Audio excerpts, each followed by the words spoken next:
5 seconds, 2 seconds, ready.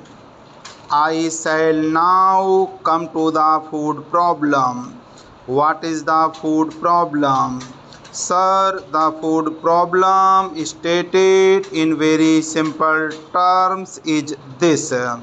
In India, even after 32 years of freedom, we are not able to supply our people with adequate quantities of food grains at reasonable prices or at prices which are within their reach. That is the food problem.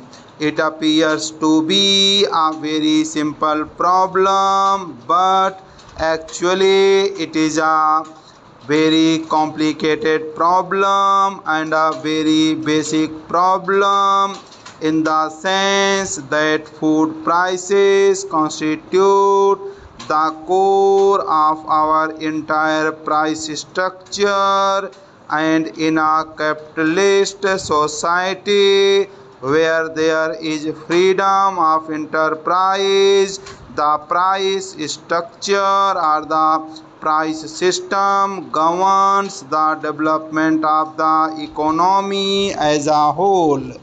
Therefore, sir, this problem becomes the basic problem. I do not want to attempt here any analysis of how the rising food prices have the various aspects of our economic life, but one broad fact has to be recognized, that it is due to the failure on the part of the government to tackle this food problem that so many complications have arisen, which we are finding it very difficult to resolve. All these have as their basis the failure of the government to solve the food problem. Now, sir, there are two aspects of the food situation to be considered, as has been correctly stated by our Honorable Minister of Food and Agriculture. One aspect relates to production and the other aspect relates to distribution or regulation of the resources that are at our disposal. Now, sir, I will take up these two aspects separately and show where the government has failed in its responsibility, where the government policies have been wrong policies, or where the government has failed to work out any policy at all. First, I will take the distributive aspect or the regulatory aspect. For this purpose, I will have to go back a little to the developments that have taken place during the last 5 or 6 years. Now, if we follow the developments that have taken place from the year 1980 onwards, we will inevitably come to the conclusion that the record of government has been a remarkably poor record. The government has been groping in the dark. It gets happy like a child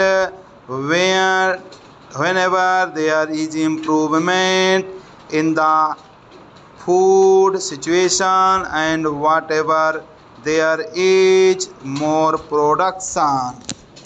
Sir, the bumper crop of 1983 was an extraordinary crop. It was not a normal crop. and after that year the whole process was reversed. I will not go into details because that will take some time, but it is a fact that soon after that bumper crop of 1983-84, the government started taking steps for putting an end to rationing, for putting an end to procurement, for putting an end to fair price shops, and for doing away with the food grains licensing and procurement order of 1982. Not only that, sir, the government even allowed certain amount of export of food grains. Exports of food grains were allowed and zonal restrictions were done away with. The result was that free market was restored. It is true, and I recognize that at that particular time, because of the inefficient manner in which the government were running the rationing system, there was a lot of discontent against rationing.